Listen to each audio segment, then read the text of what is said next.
Aunque su nombre no nos resulte del todo familiar, lo cierto es que el Helicobacter pylori ha coevolucionado con el hombre desde el inicio de la especie. Esta bacteria que coloniza el estómago está en aproximadamente el 20% de la población, sin embargo solo causa síntomas en el 20% de las personas.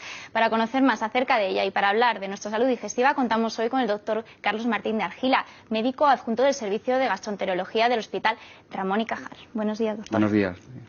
Veíamos que gran parte de la población, bueno, una parte de la población tiene Helicobacter pylori, tiene esta bacteria. Sin embargo, solo un 20% aproximadamente tiene síntomas. ¿Por qué unos sí y otros no?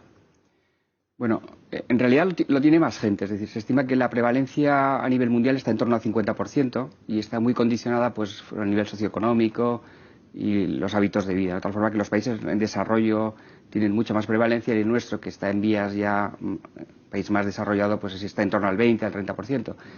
Entonces, el que algunas personas tengan síntomas y otras no tengan síntomas está muy debatido. Se sabe que todas las personas infectadas desarrollan una gastritis, es decir, tienen una inflamación de la mucosa, pero es cierto que tan solo un grupo pequeño van a desarrollar síntomas y probablemente la razón de ello sea que no solo interviene la bacteria, sino que son necesarios otros factores, factores genéticos del huésped u otros condicionantes ambientales, pues consumo de sal, el consumo de tabaco, consumo de alcohol, que son factores agresivos también para la mucosa gástrica y que conjunto con la infección pues probablemente es lo que haga que una persona pueda desarrollar síntomas y otros no los tengan.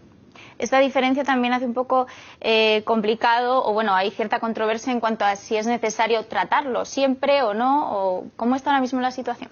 Efectivamente, pues la situación es que ha cambiado mucho. Desde que se descubriera el Helicobacter a inicios de los años 80, la verdad es que los criterios eran bastante restrictivos. Inicialmente, pues solo se recomendaba erradicar o tratar la infección a personas que tenían úlcera duodenal, úlcera gástrica, aquellos pacientes que tenían familiares de cáncer gástrico, aquellos pacientes que tenían cáncer gástrico.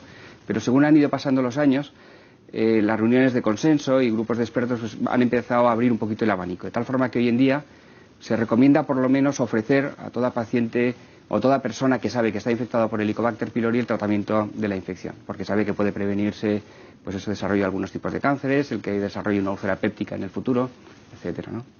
Hablamos además de antibióticos, ¿no? Eso es el tratamiento que normalmente se utiliza. Sí, el tratamiento es una combinación generalmente de 3 medicamentos, un inhibidor de la bomba de protones tipo omeprazol o fármacos análogos y 2 antibióticos, que es el tratamiento estándar de primera elección. Doctor, ya sé que estamos un poco, esta pregunta va un poco, pues que no hay datos concretos sobre ello, pero ¿afectan las emociones al aparato digestivo? Indudablemente, es decir, todos somos conscientes cuando íbamos al colegio o a la carrera y teníamos un examen, pues que se descomponía la tripa cuando teníamos una preocupación, ¿no? Y es que el intestino, todo el aparato digestivo en general, está tremendamente conectado a través del sistema nervioso con el cerebro, ¿no? Con lo cual, cualquier tipo de emoción, cualquier tipo de agresión psicológica hace que desarrollemos síntomas relacionados con el aparato digestivo, ¿no? De tal forma que es muy frecuente y lo vemos, pues yo creo que todos en algún momento de nuestras vidas, ¿no? Y en este contexto que tenemos ahora un poco difícil, ¿no? Igual pueden aumentar o pueden las personas tener más síntomas, quizás pues más ardor de estómago, que no hay enfermedad detrás, pero que sí son síntomas seguro, que pueden... Seguro, y de hecho lo estamos viendo en las consultas ahora, ¿no? Es decir, que eso es la inquietud que hay ahora, el desasosiego, los problemas que hay laborales, sociales, pues hace que muchas más gentes vengan a las consultas a consultar problemas digestivos. Generalmente no son problemas graves, pero son desarreglos o sensaciones extrañas que siente una persona como consecuencia pues eso de alteraciones en el nivel psíquico o de estrés emocional, etcétera, ¿no? Muchas veces comúnmente hablamos de ardor de estómago, pero hay otra enfermedad detrás, que es el reflujo gastroesofágico, ERGE, ¿no? Se denomina así más rápido. ¿Cómo se pueden diferenciar una de la otra? Bien, es importante. Sí.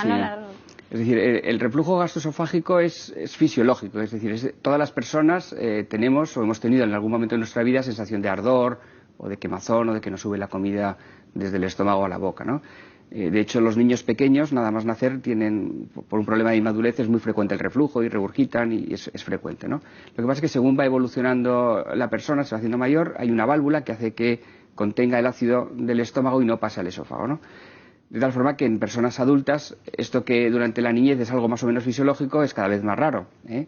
Ahora bien, cuando esto es frecuente, ya se produce con una asiduidad mayor de lo que se considera normal, hablamos ya no de reflujo gastroesofágico, sino de enfermedad por reflujo gastroesofágico, que es cuando ya los síntomas son mayores de lo que cabe esperar por por algo fisiológico que en otro momento sería normal, ¿no?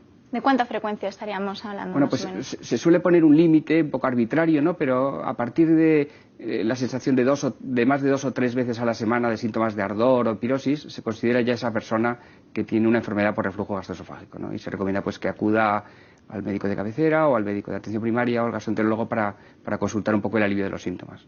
Porque la subida también puede quizás dañar la parte del esófago, la subida de los ácidos del... Efectivamente, es decir, la enfermedad por reflujo gastroesofágico, la más frecuente es la que llamamos no erosiva, es decir, que el paciente siente síntomas, pero afortunadamente no tiene lesiones a nivel del esófago. Pero hay un pequeño grupo que es importante y es el que hay que tener más cuidado, que no solo tiene síntomas, sino que además puede dañarse el esófago, que se llama esofagitis, y que entonces pues el tratamiento ha de ser más intenso, más prolongado en el tiempo y que hay que cuidarlo más, ¿no? ¿Se pueden tomar algún tipo de medidas para prevenir esa sensación tan incómoda, el reflujo? Sí, es decir, antes del tratamiento lo que es recomendable al paciente pues una serie de medidas higiénico-dietéticas generales, saludables para todo tipo de persona, ¿no? Pues evitar el sobrepeso, la obesidad, no fumar, no beber alcohol.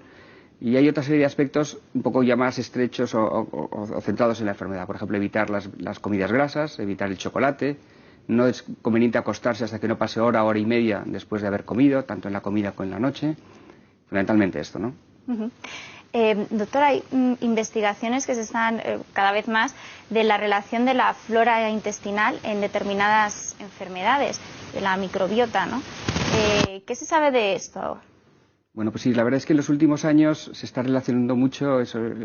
Sabemos que todas las personas tenemos una flora intestinal peculiar, probablemente cada uno diferente de otro, y que hace que tengamos un equilibrio y que nos protege de los agentes externos, ¿no? Y se sabe que cuando se altera este equilibrio o esta flora intestinal se pierde, pues hace que seamos más susceptibles a infecciones externas o a tóxicos externos, ¿no?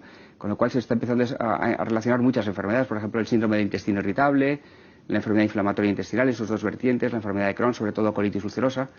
Y lo que pasa es que todavía los estudios pues están empezando y todavía no tenemos muchos datos, ¿no? Pero sí que parece que hay una relación o una posible relación causal entre una alteración de la flora intestinal y el desarrollo de enfermedades del aparato digestivo. Pues doctor Martín de Argila, muchas gracias por habernos acompañado hoy. Muchas gracias.